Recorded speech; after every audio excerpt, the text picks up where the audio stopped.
Okay, hello everybody that is going to be watching my video.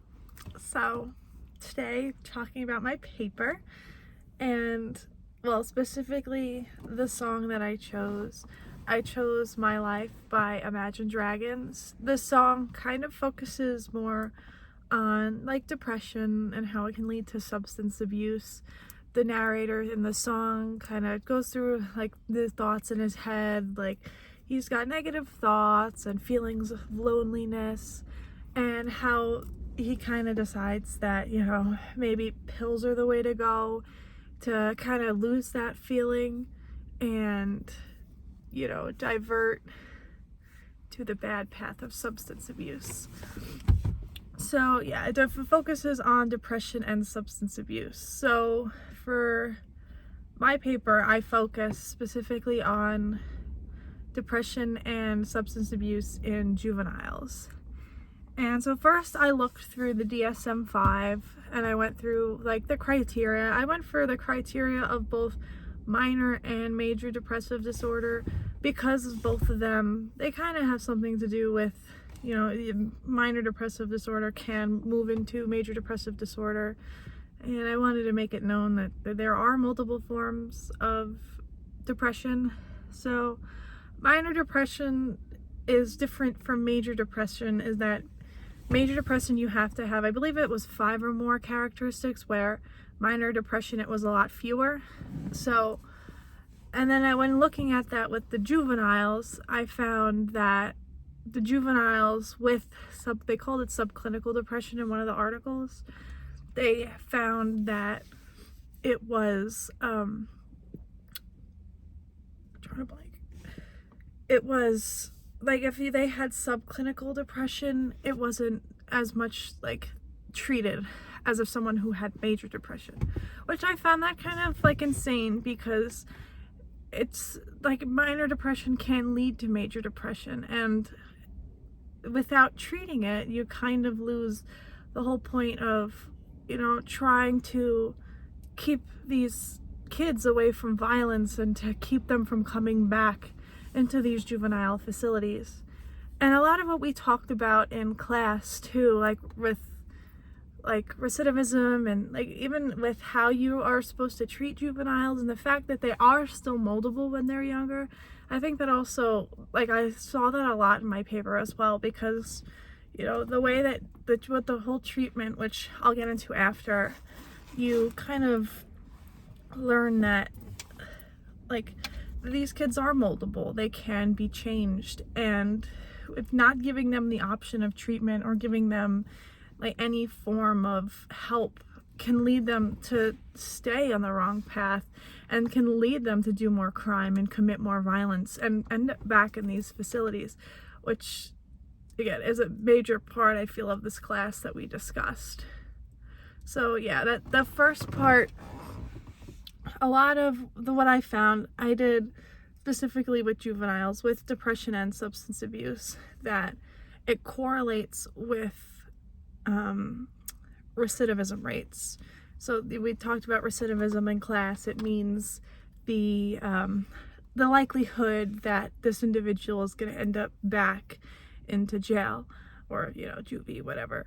And I think that with juveniles, you know, they have like they should have a less of, we want to try and get them to lower the rate, like lower these recidivism rates, because that they are so moldable. So it it found that it correlated a lot with that, and even with substance abuse as well. And like, yeah, so I'm trying to think what else. So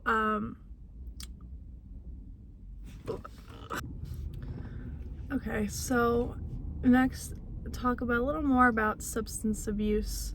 So substance abuse is kind of like the overindulgence or like the neediness on an addictive substance. And in the song specifically, like I said before, the narrator goes through all this depression and kind of finds that their only way out is through this substance.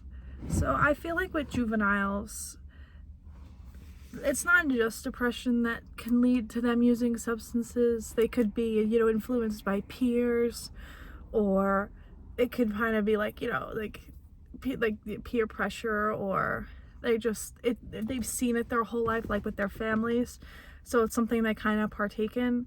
So there could be multiple things that come from it, and they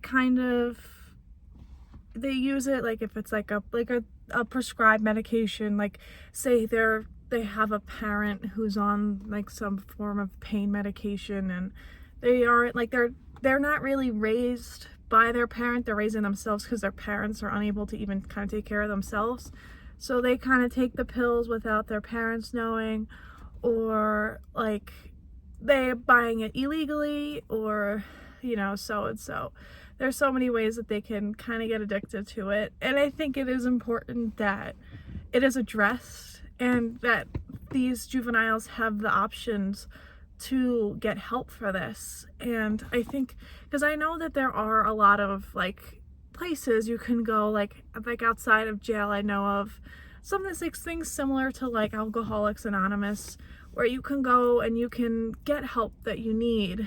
And like a lot of, I feel like, especially with juveniles, they should have that option inside the facilities as well, because I feel, and they need to get like a motivation for it, like from like evaluators or like psychologists that they see, just so they can kind of get a direction, because these kids, this is what they've known their whole life, so they need to know that like they can do more. And I think that leads to like another reason as to why they commit all this violence and they go through all this crime, is because this is what they know. And even like when we talk about recidivism in class, it's like, well, like all they know is like in the facilities, and they don't know much more beside that. So I feel like kind of giving them an opportunity kind of can show them that there's more to life, even if they're going to like these these clinics outside of where like the facilities they're in, just so they can have the opportunity to kind of see what it's like, and go there and be there for it, and not be afraid to, because I mean, when I was a child, I was afraid to do new things. I was afraid to order my own meal at like a restaurant, or go walk into a nail salon on my own to get my nails done. Like, we all go through it. We all have our own fears and like anxiety about these things, and it's completely normal. So yeah, I think there's kind of, we have to give juveniles more of an option.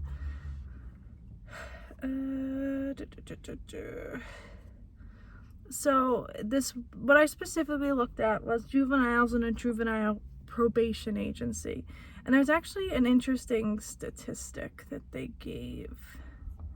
So out of everybody in the United States, hold on, I'm trying to pull it up. I believe out of every juvenile in the United States, it was about, I want to say like 16% of men, and it was like 22% of women, like females, like the juveniles, they experienced some form of affective disorder. So it included depression and bipolar. This is kind of steering away from substance abuse, but it was an interesting statistic they brought up, and I was like, wow, like that's, that is a large population. And it was about like 1.5, I think, out of like 1.5, either million or billion. I can't really find it right now. I'm looking at it on my paper on my iPad, and it doesn't come up the way. Oh wait, here, I found it. Yeah, so it was about 1.5 billion adolescents in the United States had a disorder. 16.1% of men and 22.9% of females had like depression or bipolar disorder. And this shows that a lot of juveniles suffer from these disorders. And then they, as well as another article that said that they don't really count subclinical depression, like minor depression, in that. So on top of that, and then people who aren't diagnosed, it's insane that like the number can just keep adding up. And like we have to in order to make our societies more safer and in order for us to, feel more comfortable, we have to kind of, we have to help them. And even if they're experiencing a little bit of symptoms, they need to know that they have the help there. Let's see. And then in the sample that they gave for the probation agency, and out of 489 individuals, 27.8% had subclinical depression, 8% had major depression, and 64.2% had no mood disorder. So I think like that, if you compare it, like it is kind of like a smaller sample size. Like it's a decent amount, but I feel like it would have to be bigger to be more accurate. Like just looking at that, like just the 27.8%, it's just like, that's like the kind that aren't diagnosed in the entire United States. And that is a problem, because we could be, there could be less room in these facilities, because if we treat this properly, then they won't come out of they won't come back into the facilities. That's what I meant.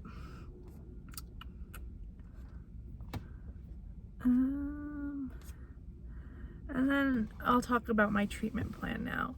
So what I said for my treatment plan is that I think cognitive behavioral therapy is a big factor into it. We did talk about this in class too.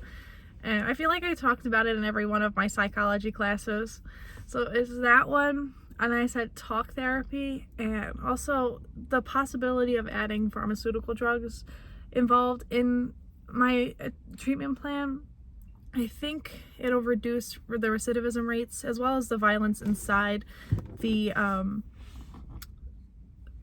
facilities, because like a lot, like it's not just recidivism that this correlates to, it's also the violence in the facilities between the individuals there. And it makes sense, especially with like substance abuse. Like if you're going through withdrawal, at least from what I've seen, when people go through a withdrawal, they get very agitated.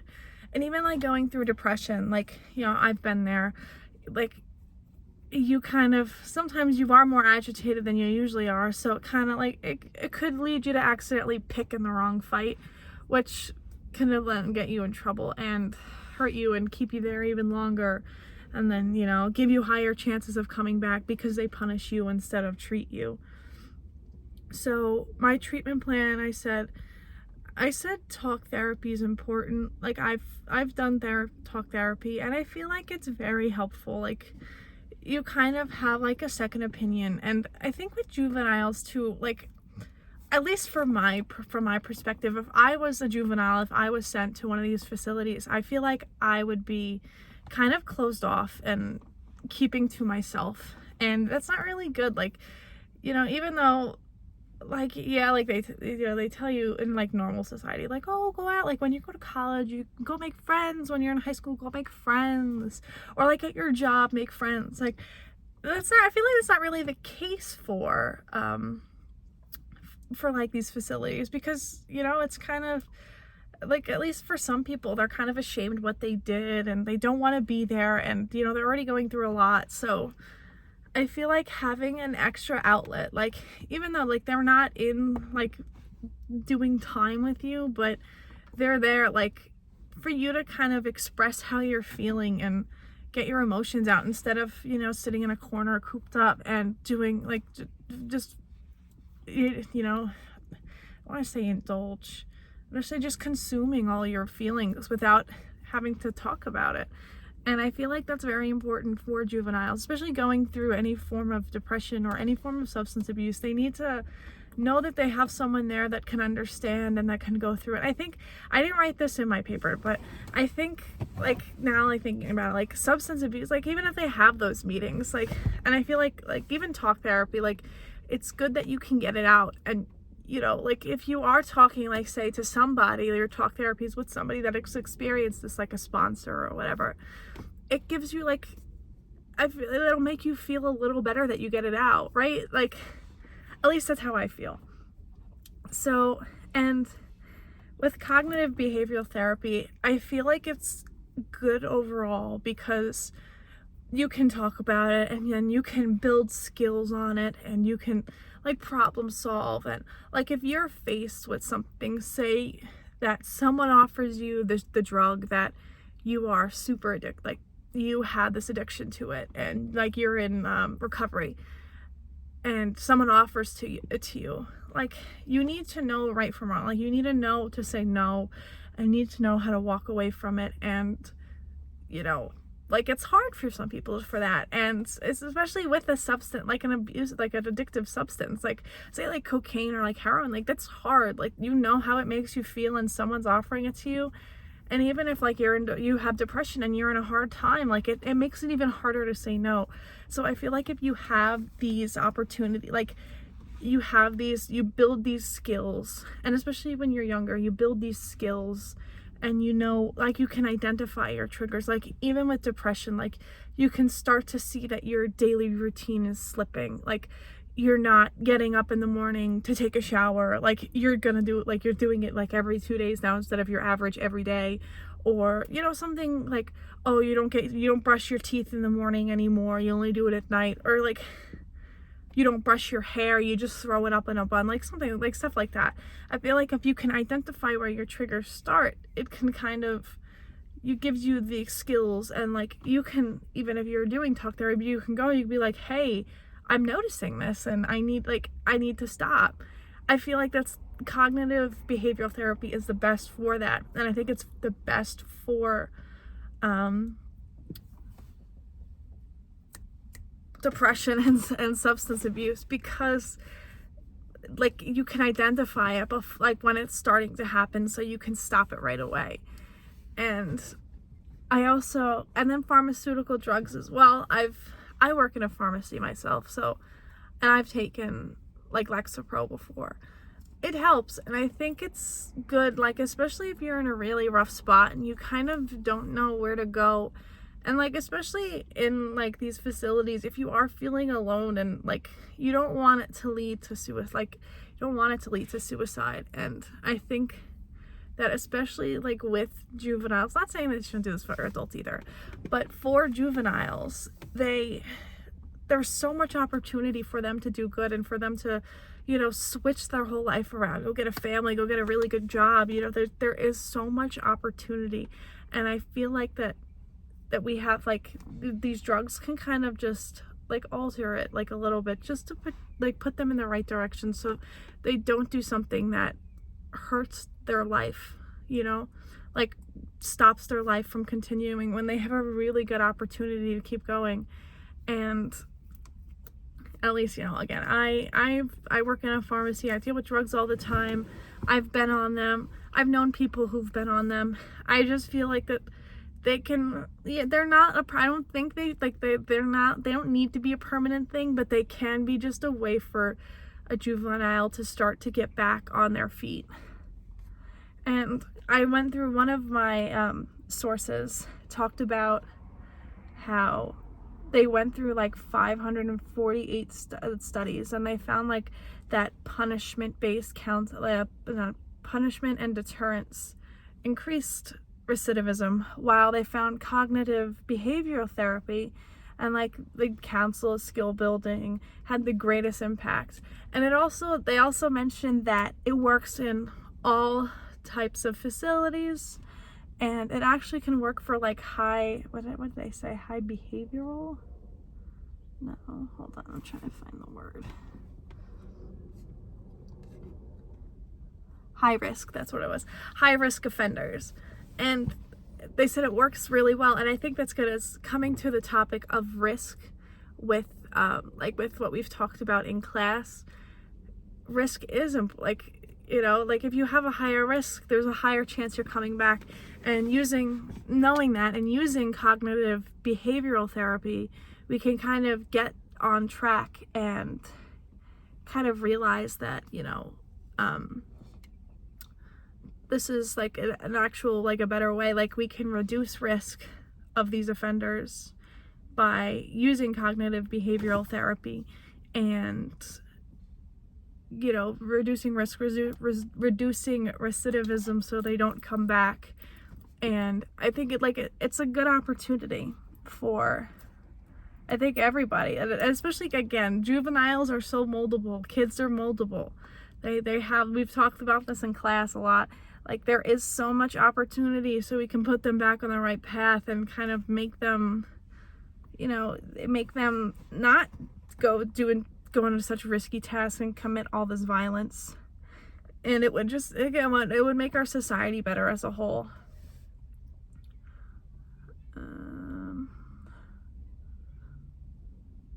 Yeah, and I find it I do agree that it can be very effective in multiple settings that include prisons, residentials, community probation, parole. And going back to what I was saying, I was in a probation agency.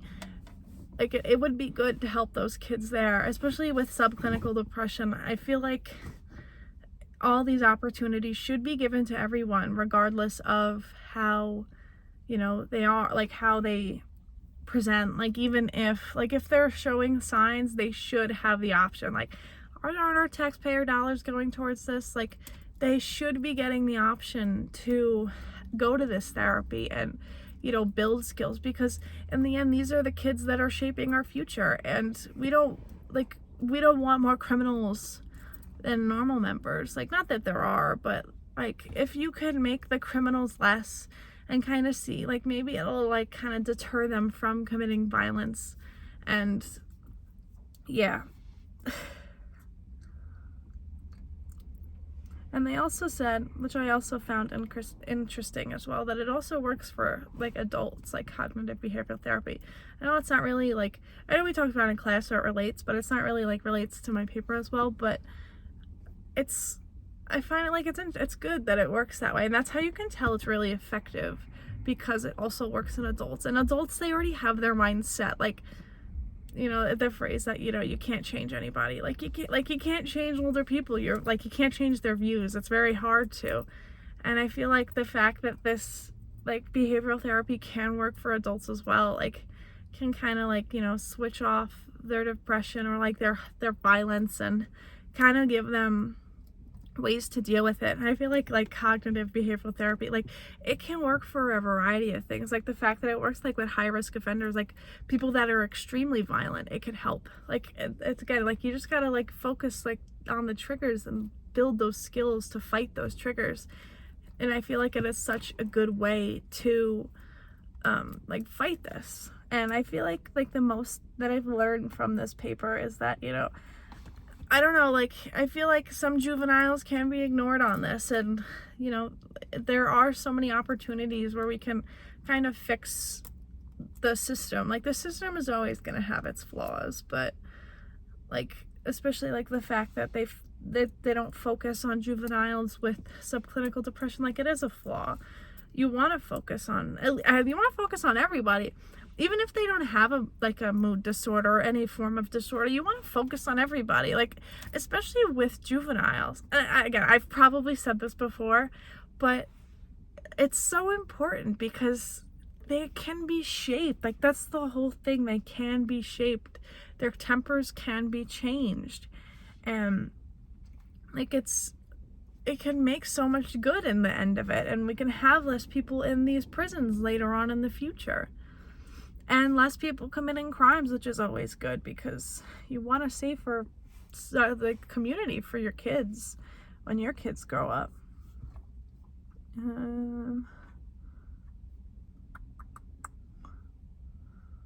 and then again, this study, I found it interesting. Aggression reported by juvenile offenders, subclinical depression was significantly higher than the average with no mood disorder. I didn't really think of it much until I did this paper, that there is a lot of aggression when it comes to a mood disorder. When you have depression, you kind of you're just kind of agitated at everything, and your whole you just kind of shut out. And I feel again, even with the song, it explain, I feel it even it's not it's a 3-minute song or whatever, you just get so much out of it that it's it's a lot. There's a lot to depression, and there's a lot that you can fall into. And even as kids, if you don't have the right like community and you don't have the right like parentings and stuff, like your parents don't really help you and you're kind of on your own, it's kind of hard. It's easier for you to fall into, and I feel like for these kids it's easier for them to fall into this violence and follow these paths of violence without realizing that there is much more to it, because again, they don't see like a bigger point. Like they don't see anybody trying to help them.